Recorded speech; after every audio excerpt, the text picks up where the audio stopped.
Hey guys, how's it going? This is Bhumit. Welcome to my channel. Now, why do I think investing in the property market can make you a millionaire fast? There's a number of things. Number one, it's relatively consistent in the returns that it provides. It does go up and down, but the downs are not as wild as what you see in the stock market, and the ups are not as wild as what you see in the stock market. So it's relatively consistent. It's also considered to be relatively safe because there's a physical thing that you can touch and feel.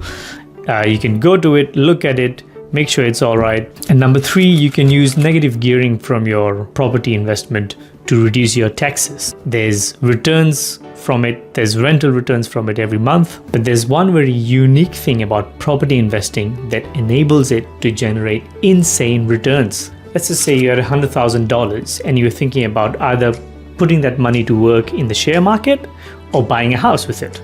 Over the last 30 years, the Australian share market has generated a return of around 10% every year. Over the same 30 years, as per CoreLogic, the average house price in Australian capital cities have gone up by 5.2%. So effectively, the share market has done twice as well as the property market. Now, the 5.2% return on the property market is without taking into account rental returns. This is because most people use the rent to pay off other costs of owning a property, such as paying interest on your loans, paying land taxes, paying council rates, and any repairs and maintenance on the property. Now, these costs are usually more than the rent that you receive on the property, which then means that you've made a loss on holding that property in that year. But you can use this to offset your other income, which basically means it ends up reducing your tax bill for the year. So far we've seen that the stock market gives you a return of around 10%, the property market gives you a return of about 5%. So why do I say that property investment can make you a millionaire faster?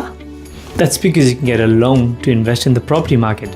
Try doing that to buy shares. Now, if you do manage to get a loan to buy shares, it'll probably be for a higher interest rate than for buying a house. It'll probably be for very few select blue chip shares, and it'll probably be only for about 50% of the value of the shares. But it's much easier to get a loan to invest in the property market. You can borrow up to 80 to 90% of the value of the house, and you can get it at a much lower interest rate. All right, so our base case scenario is that you can't borrow, or it's hard to borrow to invest in the share market, but you can borrow up to 80% if you wanted to invest in the property market. Okay, so what happens when you borrow money to invest in the property market?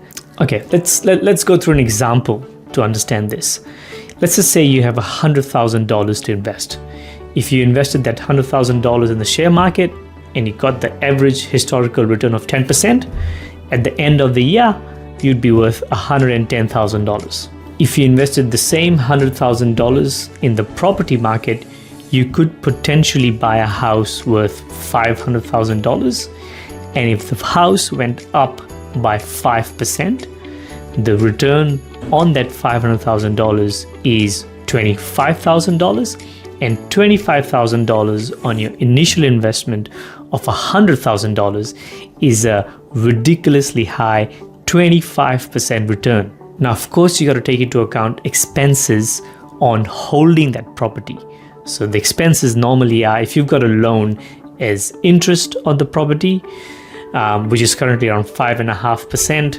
There's repairs and maintenance. You've got to pay land taxes. You've got to pay council rates. Now, let's just say after taking into account the fact that you receive rental income on the property, but you've got to pay interest costs, you've got to pay repairs and maintenance, you've got to pay land taxes and council rates, and you end up with a loss of 5% on the property. Now, the thing is, you've already made $25,000 because of appreciation on the property. And if you made a loss of 5% on renting out the property, then you basically end up with a net return of $20,000. Now, $20,000 on your initial $100,000 investment is still a 20% return, which is double what you would have got on the stock market. Now, just note that in this example, we are using average 30-year returns, and these returns will differ, will fluctuate in any given year. But in the long term, as we've seen, you can get a return of 10% in the share market or 20% on your housing investment. Now let's take this example further. As your property appreciates and your equity in the property investment increases, your returns are not as magnified as they were before. Now let's just say it's year 10 of you holding the property, and the property has appreciated an average of 5% every year. Now your $500,000 property is probably worth about $800,000, and your own equity in that house has gone up from your initial $100,000 to $400,000. Now, because your equity in the house is no longer just $100,000 as it was when you first bought the property, it's actually now $400,000.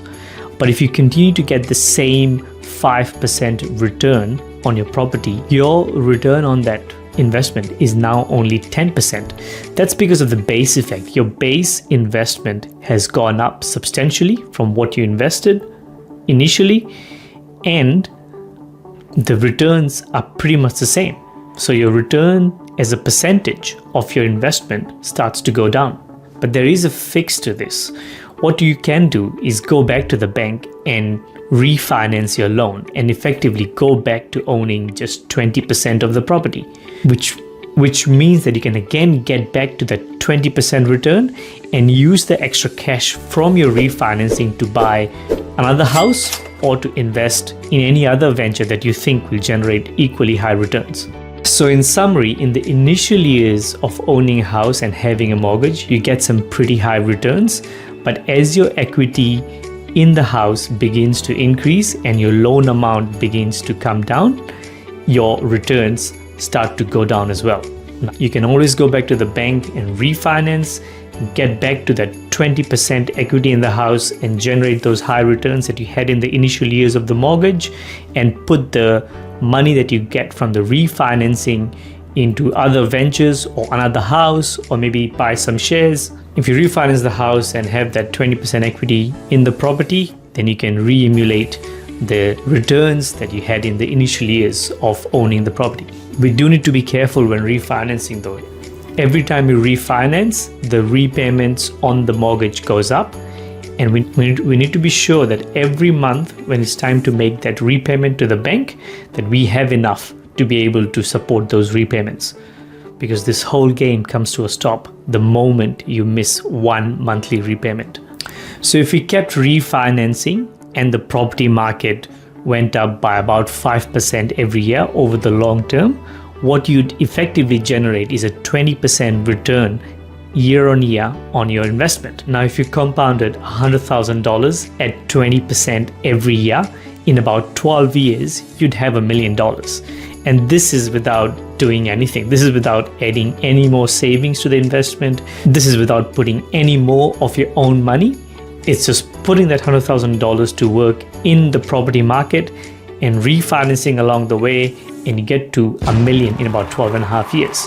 Now, the reality is that you'll probably not refinance every year. Let's just say you did refinance every 3 to 4 years. You still have a pretty similar outcome, and your outcome would be much better than the average return on the share market. In reality, though, most people invest in the share market and the property market to diversify their risks and also to take advantage of different sectors of investment in the economy. So with the share market, you can invest in the tech sector, you can invest in banking, you can invest in retail, while with the property market, you're pretty much only investing in people's need for accommodation.